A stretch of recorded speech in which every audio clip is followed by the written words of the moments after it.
So here we are with like 90 different choices. You know, a lot of them are largely the same, and ultimately we're gonna just delete some rocks and create some new ones anyway. What I like about 20 is I don't know, I like this kind of foreground thing where we have this kind of jagged edge, but things aren't like really totally piled on top of each other. Um, Dynamically, we're going to have to clear out some of these rocks here because I want to have some of this riverbank to have the water kind of slide up onto so that we can see some of that the wet map stuff we're going to do later where we leave like a wet residual area for a few frames. Again, we're going to add in some big rocks ourselves anyway, but this seems fine. A good enough place as any to start. The main thing is that we don't want to have lots of rocks in the middle, slowing our river down any more than we're going to slow it down with our hero, our key central rock. You know, if you have too many things in the middle like this, you'll get some rapids, but it'll also kind of like pool. You know, you'd have to have even more force to overcome it. And I don't want to have like an insanely raging river. So you can just quickly get into problems if you have too many rocks where it's just essentially damming it up. It's like a slow dam or a wetland or something of that nature where the water has to move more slowly through an area because there's just so many impediments. One impediment, it can crash around, but too many, it'll just slow the whole thing down. So, yeah. So I'm going to say frame 20, which means coming back to here, just go up to the scatter, and we'll make this be frame 20. I'll just escape that. So 20. And this should just be the same as what we just saw a moment ago. Very good. And let's address some of those things that I said. I'm going to say go into S for selection mode, 4 for primitive mode, and we want to essentially select these rocks. I'm also going to turn off the background thing. Or I'll keep it on for now. Press this and go to 3D connectivity, and now we can easily select the rocks that we want to select.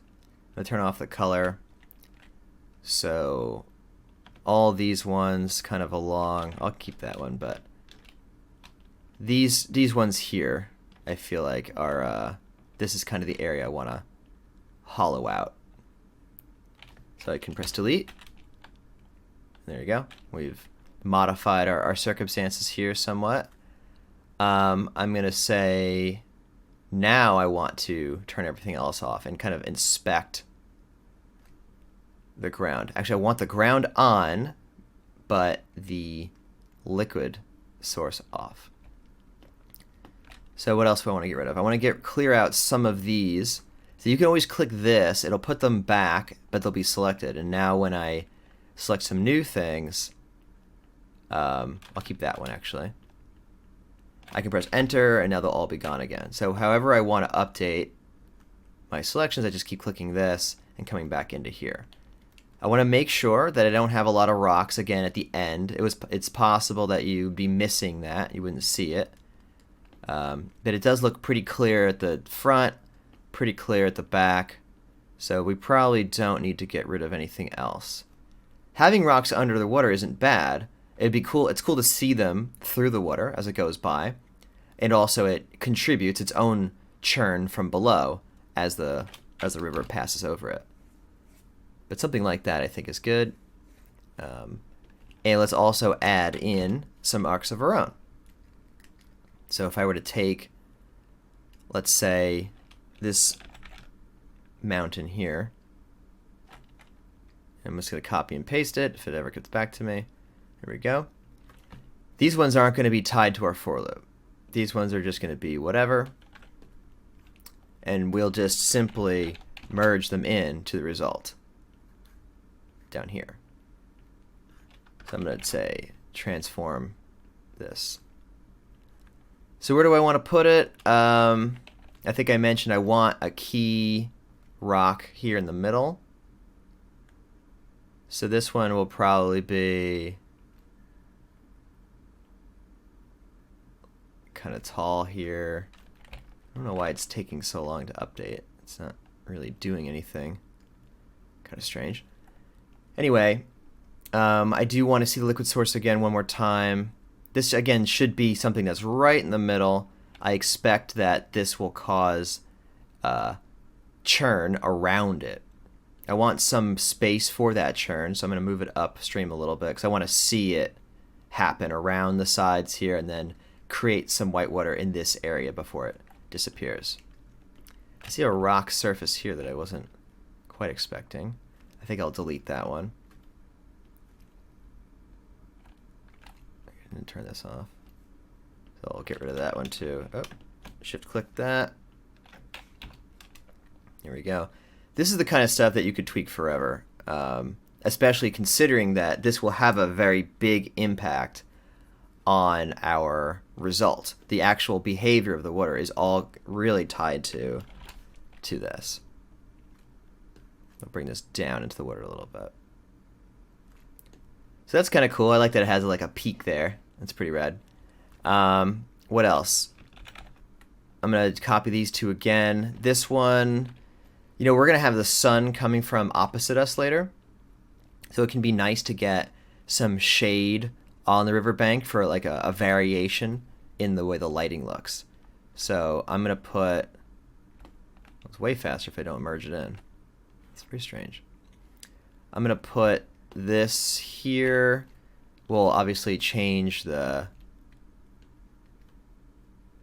time on the mountain.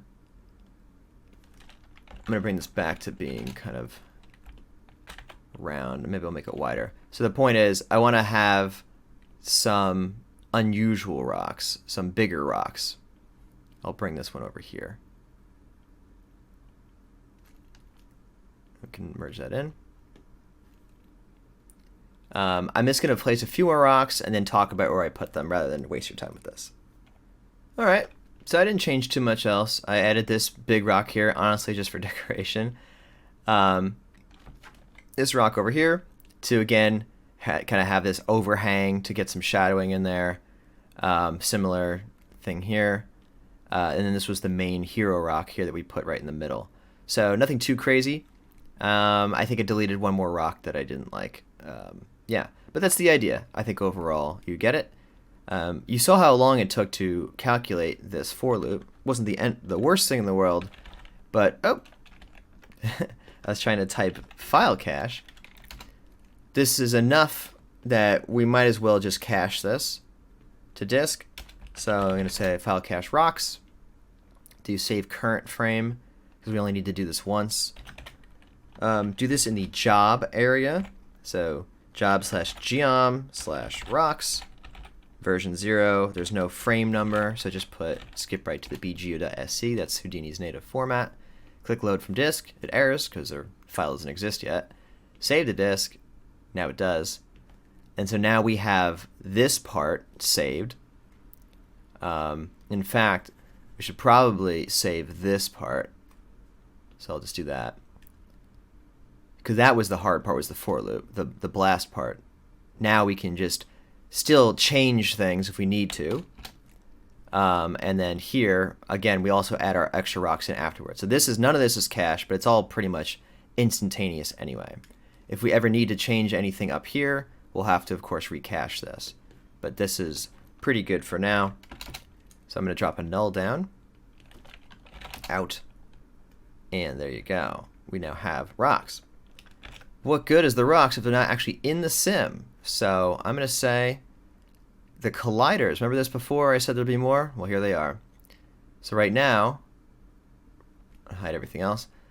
Our colliders are only considering the ground. So click plus, and we can drag that there. So now it's getting both. We were reminded that there's no normals, apparently, on this. So drop a normal sop down. And now we have this looking normal, if you will. And so now our VDB is everything. And the polygon thing here is, of course, just that. So everything trickles down from that, including the liquid source, which you'll recall also, see that now there's the holes in it from where the rocks are, because that came in from here. We don't need liquid to start there where there are rocks. In fact, it could potentially cause problems if it was too deep. So let's just avoid that whole process and keep it doing what it's already doing here. So let's see what this looks like now. I bet it's a lot more interesting.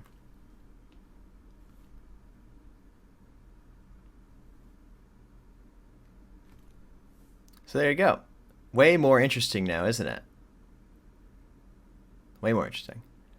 You know, it comes in. We have all this breaking water action all over the place now. We can look forward to the wet map action over here. All bunch of cool stuff. So we can also see that this is kind of pooling maybe a little more than I'd like here. This is what I'm talking about, where the colliders will slow the flow of the water down. We may need to make this a little bit smaller. Let's see. Let's first try, let's see what it looks like with some more resolution first. I'm going to go all the way down to 0.02 now on this. Let's see if we get a similar behavior. This should still run pretty fast. Okay, here's the result of looking at it and then realizing, yes, I should move this rock over a little bit towards the center. Made it a little bit smaller, but otherwise didn't change anything else. So yeah, it looks pretty cool. There's one issue here that's a fairly common issue, which is if you look over here, this water that I pointed out earlier is kind of backwashing a little bit towards here, but right at the end, it starts to move forward again. You know, we talked about 48 frames here being the kind of settling in period, because, you know, it starts as this unnaturally flat thing, and then it kind of settles in, settles in, settles in. Like, even at this point, we have these bands here that are completely gone by here. So 48 frames is pretty good settle in. Like, we have most of our features here, like this trail here and this wave and the splashing up here. But honestly, even by here, there are still some residual effects from the initial sim. So this is pretty good. We can improve this even more in terms of getting a good starting state. And I'm going to click on this if you want to keep this around, because we're going to improve this, like I said. If you want to keep this around to compare to, you can always click this red thing up here. That means that this won't be overwritten by your subsequent flipbooks. So I'm going to keep it around because I need to show you, but up to you if you want to. Cool. So onwards and upwards.